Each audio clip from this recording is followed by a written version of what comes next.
All right, guys, welcome back. And today I'm going to be working on some stove covers that I've got to get together for an order. I've got them engraved. I got everything ready for all the parts, but I got to put those together and get those out of here.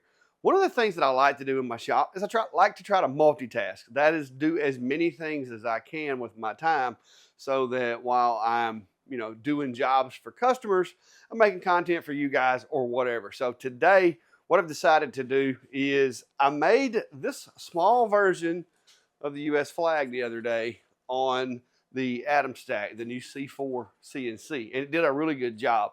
But this was kind of a small flag, and I was like, you know what, I would love to have a bigger one to take to events, maybe even stain the wood, the red, white, and blue. I've got some red, white, and blue stain. That's a project that I've always wanted to do. But luckily for me, guys, the countdown is done. The countdown is over. I'm officially down to only one job now, and that is here in the shop, creating content, doing jobs, playing with lasers, doing basically whatever I want to do. So for this job, I've got a very special piece of wood with a little bit of a backstory that we're going to use. But let's jump out and see this intro. I'll be right back, guys.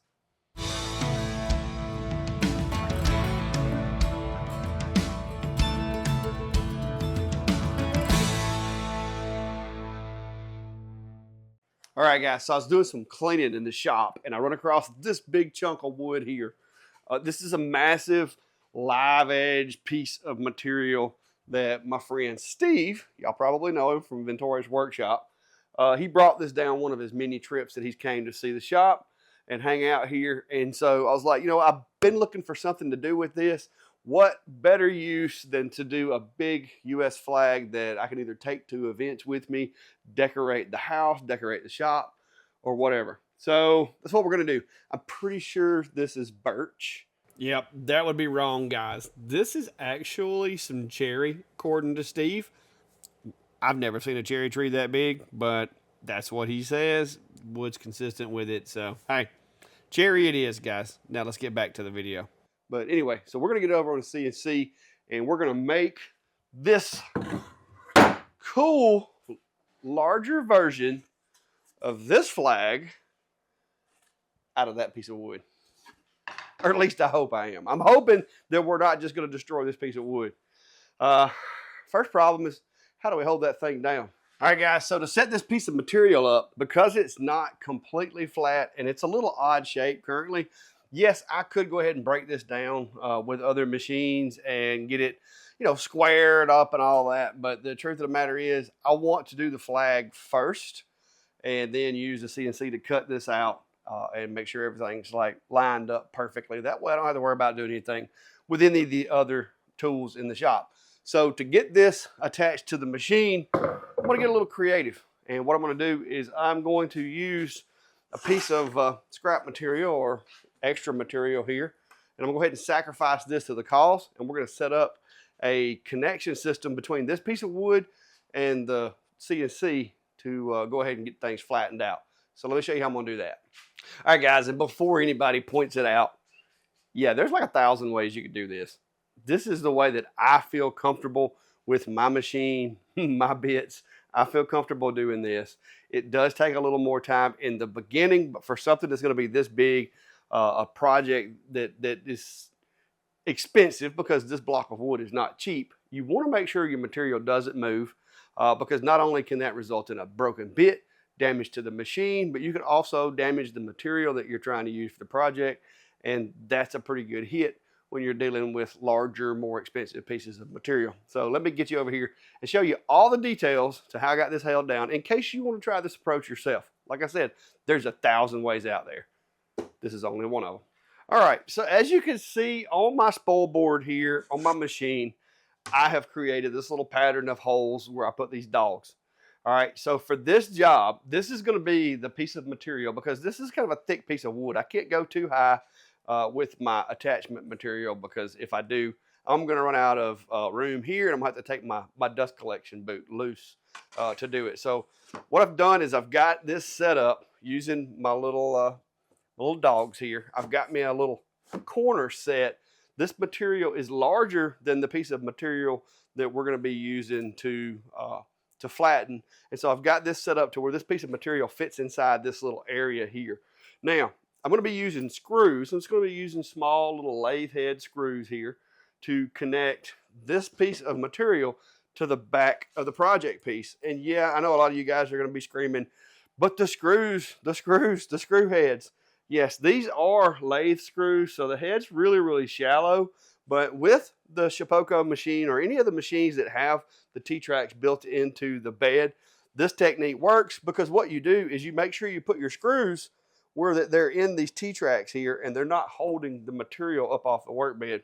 I'm going to take my little square here and I'm going to go right in here with this material up against these little dogs. And I'm just going to take my square and I'm going to mark myself a line down through here. Everywhere there, well, not everywhere, but where there's a T-track near the end of the material, so that when I get ready to attach these screws, I know where to put them in this little piece of hold down material that is not going to cause a problem and cause the material to sit and, you know, wobble because it's sitting on that screw head. So I'm going to mark those 3 spots right there, and I'm going to come down here and do the same thing on this end because that's all I'm really concerned with. Is I don't want those screw heads to be on the MDF. I want those screw heads to be in that, you know, roughly 1-inch gap between the little strips of MDF on my spoil board so that they don't cause me any issues. And yes, you can do this without these little dogs, but as you can see, even holding the square, as you go down through here, holding the square to make sure it stays square with the material, they're just handy. And so they save you some setup time. So that's what we're going to do as far as my configuration. That's how I am going to be running this guy. So this is the way the board needs to be sitting. So I'm just going to flip that this way and I'm going to attach it like so. What I want to do is just make sure that I'm as close as I can get it to the back of the, well, what am I doing? I want to make sure I can get it as close to the back of the material here as I can, because I just like for my material to be that way, away from the edge. It makes it easier to keep everything clean. I got a little bit of overhang here. Got a little bit over here. Yeah, that's going to work right there. So, pretty sure 4 of them is going to work. So now I've got my material clamped to this material here. Flip that guy over, and I'm just going to push this back up in that corner. I'm going to go against the back stops first, and I'm just going to push it over to the left. So now I'm just going to throw a few clamps holding that piece of plywood onto the spoil board. And like I said, this serves 2 purposes. It's going to get the clamps down way below the surface of the material for the surfacing pass. And it just gives me something a lot easier to hold on to with these little 3D printed clamps. So should be plenty secure. All right, so for the next process, guys, we're going to take this 1.5-inch flattening bit that I got from IDC Woodcraft. And we're going to run it over this material and flatten this guy out, get a nice smooth flat edge right here. Also going to be taking it down just a little bit in the process. So probably what I'm going to end up doing is I'm going to end up taking this down maybe like 1/8 of an inch. But what I've got to do is make sure that every part of this slab comes down enough to where I got me a nice flat back on it. So we're going to put some little pencil lines on here just to give you guys a reference so as you're watching the video, you can kind of tell what's going on. So there we are, all scribbled up and ready to go. But we're going to chuck this thing in, get it ready to go. The one thing that I will tell you, I have learned the hard way with flattening. You don't want this bit trying to plunge into the material. That's a big no-no, especially with these type of bits. The best results and the less damage that I've done to bits, machines, and material is that if you start the cut and you bring that flattening bit into the material as it's cutting, because the cutting edge on these guys is on the side, not down there as much. It will and can cut just a little bit with this bottom edge, but trust me, coming into the material this way is far better than diving in like that. All right, guys, so we're over here in VCarve. I use VCarve Pro currently to design, cut, and do all my working for the different projects. As you can see, I've got the sheet laid out. I've got it at 660 by 460, which is a little bit oversized from what the material is. but that's okay because right now I'm just trying to get everything laid out, get this thing flattened. And you can see in the 2D view here, I've got one tool path laid out, and this is just a pocket. And you'll notice that that pocket is slightly larger than the workpiece is. And the reason being is because with this big bit, if you don't allow it to go beyond the material and then come back through, then like I said, you're going to have a little bit of an issue with that bit digging off in there a little bit. So I like to oversize more than what is needed, and should be substantially more because this is going to the top of this piece is not that wide at all. And so I've got that set, and the bit, like I said, the bit that I'm going to be using is going to be that 1.5" that I got from IDC Woodcraft. And the cool thing about it is when you get his bits, they do include IDC, as well as many other manufacturers, do include speeds and feeds for the bit. So you just have to go through here and find the one that you have, which is this surfacing end mill, the 1.5". And then you do need to check these. You may need to make some adjustments, but this is what I'm going to be running on it right now. I'm running it at 75% step over because I only got a 1500 watt spindle. I don't have a big water cooled spindle, so I try to be a little conservative. And not to mention, I'm not in that big of a rush, so I changed it to 75% step over. I'm running 120 inches per minute with 30 inches per minute on the plunge. Like I said, these tools don't like to plunge. So I would strongly recommend that if you do have to plunge with one of these things, make sure you give it plenty of ramp in to do it. And it's not recommended. I prefer just to come in from the side. So there you go. But anyway, got that set up. And you can see it calculates my tool path, and I'm going to get that zigzag appearance from it. So you're looking at, it's going to go over, it's going to come in, hit the material, and go back and forth. This should, and I'm going to go ahead and reset the preview, and I'm going to tell it to preview all tool paths. This should just make 2 passes. I'm doing a 1 millimeter dive. Like each pass is going to be 1 millimeter thick. So it's going to take 2 millimeters off of it. If I need to run it again, I will. But I think that should get it from what I can tell with this piece. But we'll be able to tell more about it once we run it and see if it gets all those scratch lines off of the material. And it should be kind of obvious where the material doesn't get CNC'd. So let's move over to the machine and send this over. All right, so with the machine, guys, what I did is I set my X, Y over here on this corner. And then we've got it to where the square that I put in there, the rectangle that I put in there, is bigger than this piece is altogether.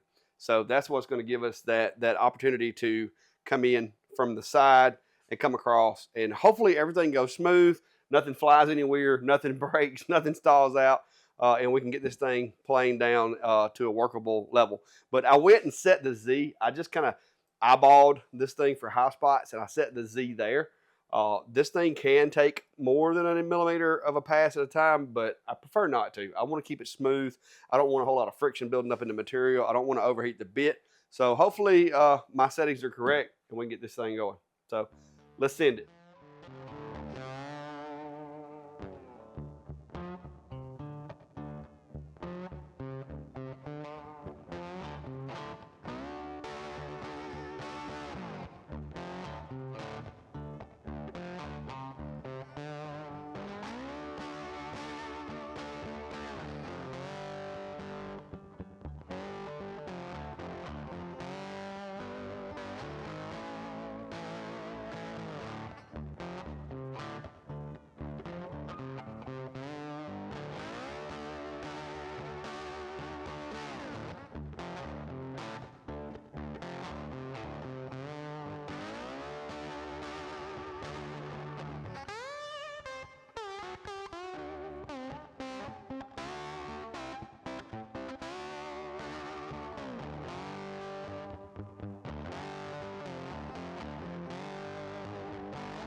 All right, there you go, guys. 2 passes.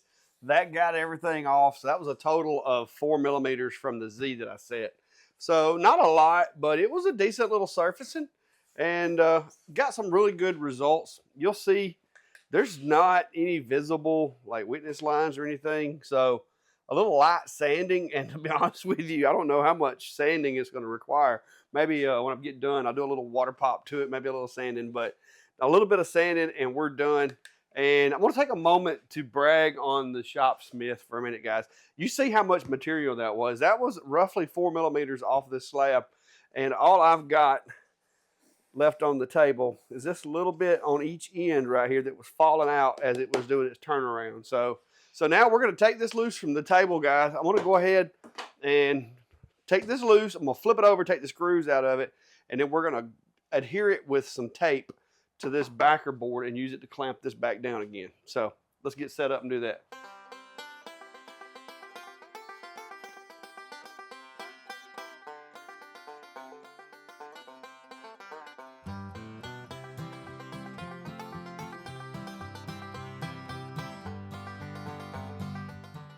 Now, with this approach, it really doesn't matter which way this goes, all right? But I do know that this is the most square corner that I have on this piece of material. So what I'm going to do is I'm going to take this and I'm going to push it up against my little dogs, and I'm going to use this square corner. And what I'm doing is in essence, I'm creating a known position for this thing to be sitting in.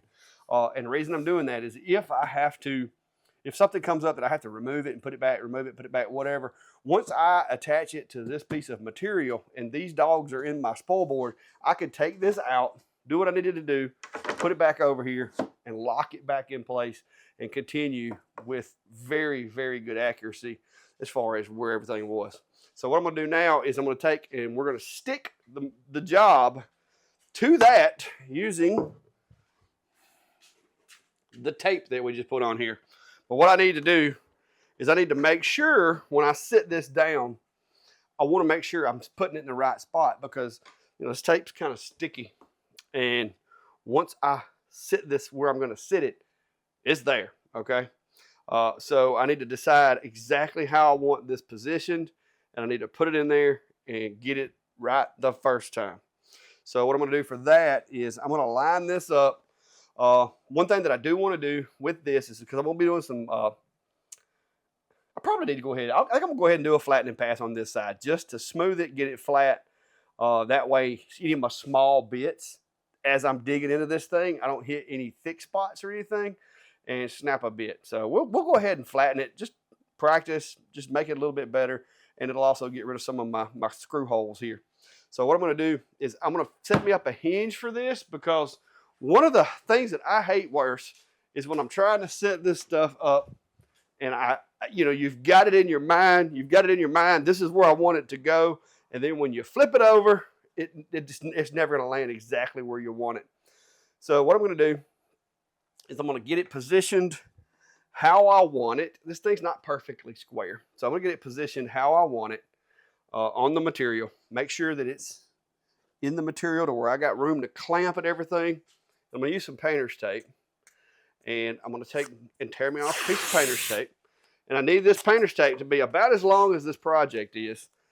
And I'm going to kind of fold it in half like that. And I'm going to put it right here and basically make myself a little makeshift hinge from a wood right there. And so now I've got that little makeshift hinge. I can hinge this up on that painter's tape and that holds it kind of where it needs to be. And so now I get the fun task of peeling all of my tape. And so luckily I have just enough, I keep just enough of a thumbnail to be able to peel this stuff relatively quick. And I've gotten pretty good at it over the past few years. So we're going to pull all of this protective film off of our tape, and it's going to take a minute. One more left, guys. One more. Oh, that one tore. So that one's going to be a little bit of a pain.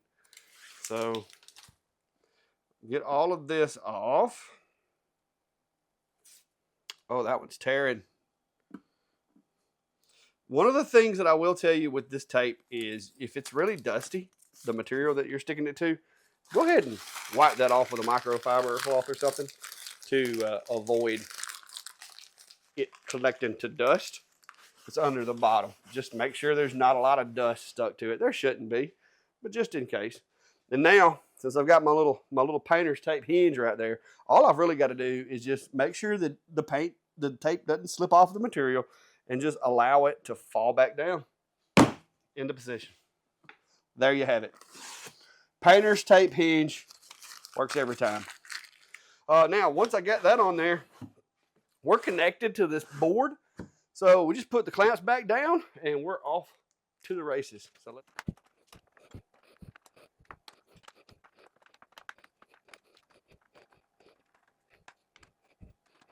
All right, guys, just to recap something with you. The reason I like doing this is in the event that something happens, I need my machine fails, I break a bit, whatever, and I have to come back later and finish this job. Doing it this way, I can legitimately take this off and bring it back as long as I index it back on these corners. I have put me a mark down here in the bottom left corner of my little holding board. It says big flag with a pencil. That way I know if I need to take this off and bring it back over, put it right here and I'm good. My plan is to not take it off of the machine. I don't know why I would, but if I do need to, I can. So I've got it secured with some clamps. This is secured with lots and lots of two-sided tape, so that shouldn't go anywhere because this X-Fasten does a really good job as long as the surfaces that it is sticking to are clean.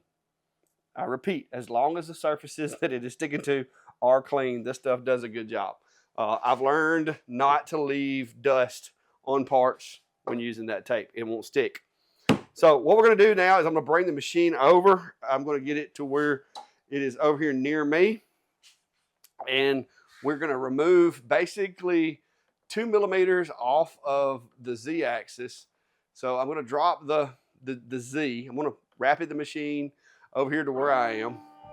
And once I get the machine over here, I'm going to just drop the Z-axis down to 0, and then I'm going to bump it down 2 more millimeters using my controller, doing it 1 millimeter at a time, and then I'm going to tell it to set the Z. So that's what we're going to do here. So we're going to go ahead and go to run and send the job over, and this should be done in a few minutes. It says it's going to take it 8 minutes to do the 2 passes, which is not terrible, and we'll get started.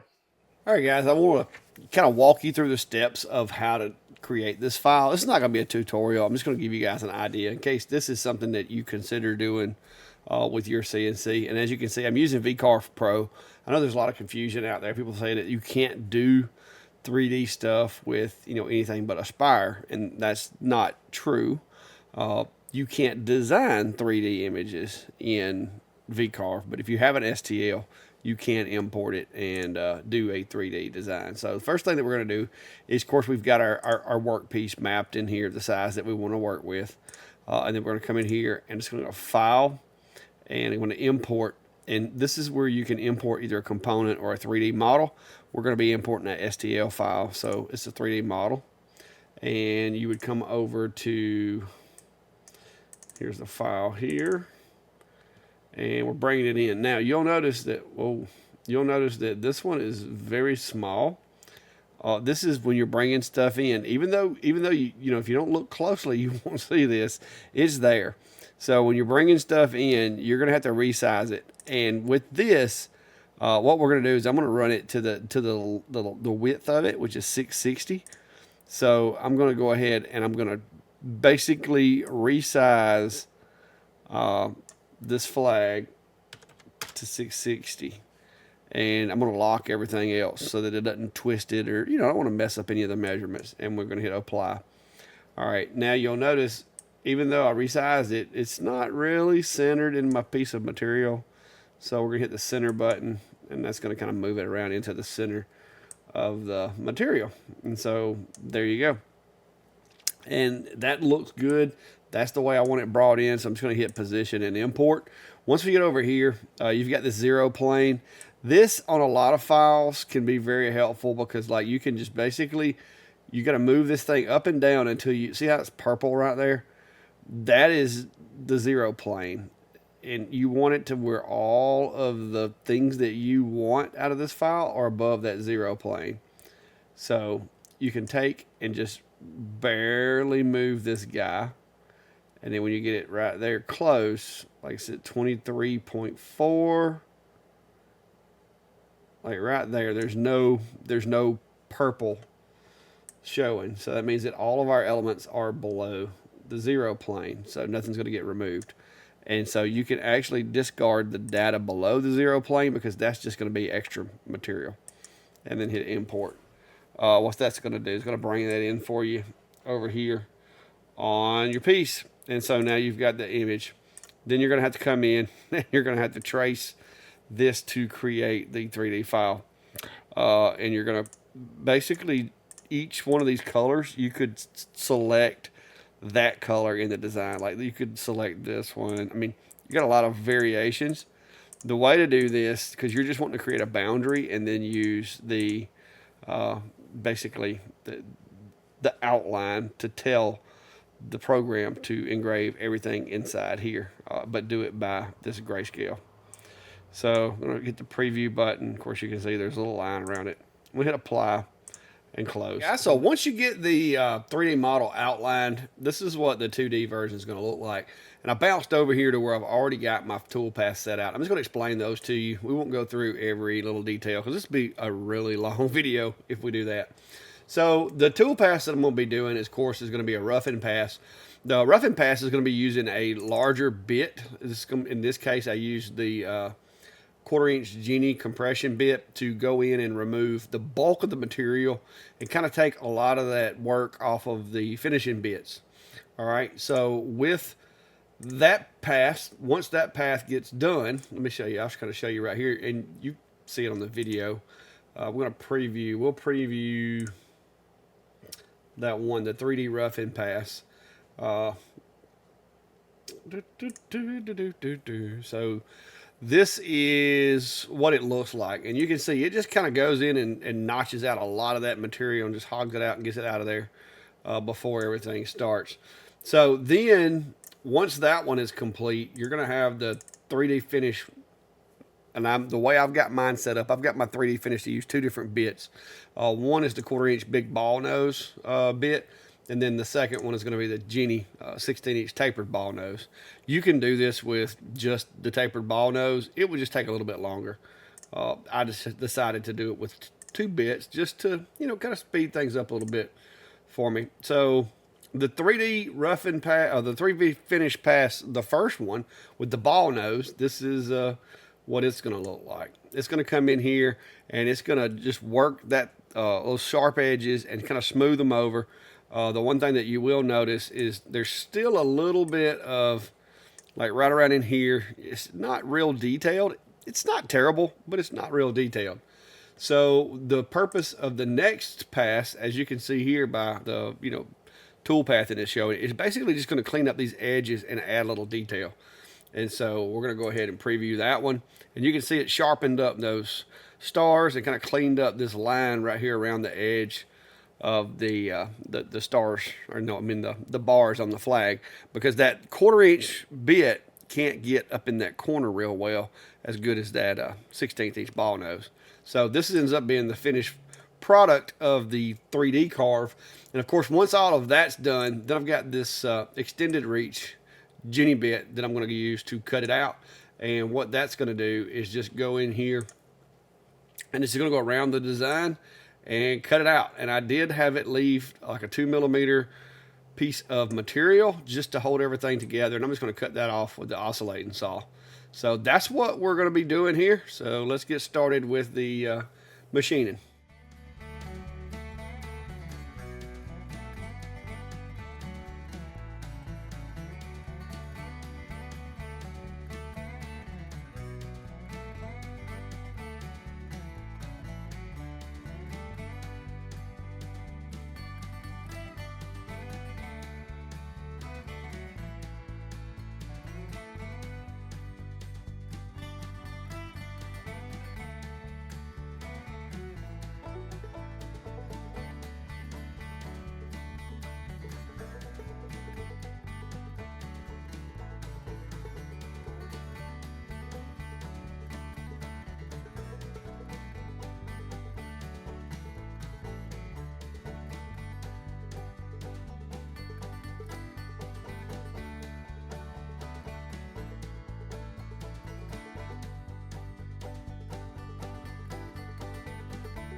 And there we go. That's Got a little touch-up sanding to do, but so far it looks great.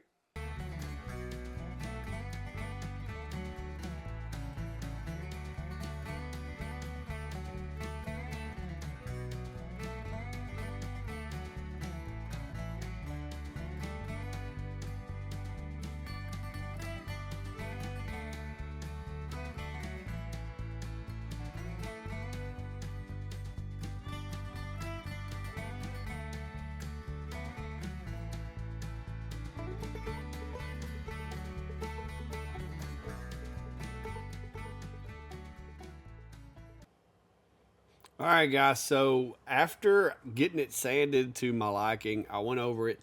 Here I'm doing a little bit of this white stain from minwax. I've got the red, white, and the blue stain are all minwax stains. I'm putting the white down first on the areas that need to be white, and the reason is I want it to go ahead and absorb into the material so that if I have any spillover, hopefully it will minimize the amount of color that is in those areas, because if they're already white, they're not going to be as absorbent and pull the stain down. So that was the thought behind it. Yes, you can still get some color over the other, but my thought was if I put the white down first, it's going to absorb the white where the white needs to be. And then if I do mess up and get some red or blue on there, hopefully it'll be easier to correct. Painting, staining, whatever you want to call this, is not my strong suit. But I managed to get through it, and I think it turned out a really nice product in the end. But doing all this by hand is very, very labor intensive. So if I was doing these to sell, I would probably avoid my situation. I would avoid painting them. But since this is one I was doing for myself, I felt like, I'd go ahead and put the extra work into it and just make it look cool. And it does look really nice once you get through.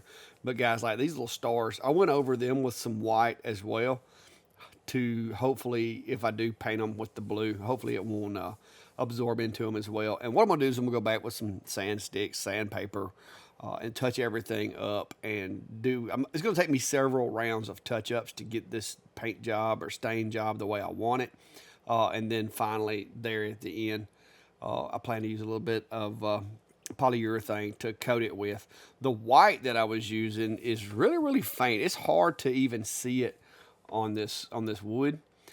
So if nothing else, I mean, it did kind of absorb into the wood, like I said, to prevent any of the other colors from bleeding into it. But yeah, I think it's a decent project. I ended up also going around the outer edge with some red and everything before I got done with it. But yeah, this was the very time consuming part, and I'll drop links to, like I said, the stuff I'm using for the stain in there. These are just little cheap brushes that I order in boxes and packs, as well as the minwax. But yeah, let's fast forward onto the finished product, because this does take a little while. All right, guys, so there it is, and I think it turned out really well. I still got lots of touching up to do with this stain. That's one thing that I will caution you about. If you're like me and not really good at painting without getting it everywhere, this stain can be a bit of a mess. So I'm going to play around with it. I'm going to do some more, maybe like some distressed finish and stuff like that too. Got some hand sanding to do, but it's going to have to sit and dry and cure for a little while before I do that. So there it is. But let's get over here and talk about what we got going. All right, so I felt like this would be a pretty fun project. It was definitely a cool CNC job. This piece of material that I got from Steve. I know I kept referring to it as birch earlier in the video, but I wasn't sure what it was. I don't even know that we have cherry trees that get big enough to have this type of wood off of it, but Steve says he believes it's cherry that he brought down here, so we're going to go with that. The texture, the hardness, the way that it's absorbing the finish, everything, it lends me to believe that he's right. It probably is going to be cherry. But it made a really cool flag. I plan on displaying it somewhere, probably over the top of the CNC right there, once I get through with it, and just helping to decorate the place and add a little color, because, the browns and oranges are getting a little much. But guys, like I said, I'll be dropping links to the machine, the bits, the minwax, all that good stuff. Those will be affiliate links, of course, and it just helps to support me now that the shack is my full-time gig. But yeah, I hope you enjoyed the video, guys. I'm going to try to do more of the project-based videos if possible, now that I got a little more time. So maybe I can stay caught up and can do these. So if you have any ideas or just things that you'd like to see, be sure to drop a comment down below and let me know, and I'll consider that and maybe even put it on a list to have a video done about. So that's going to be it for today, guys, but I hope you enjoyed the project.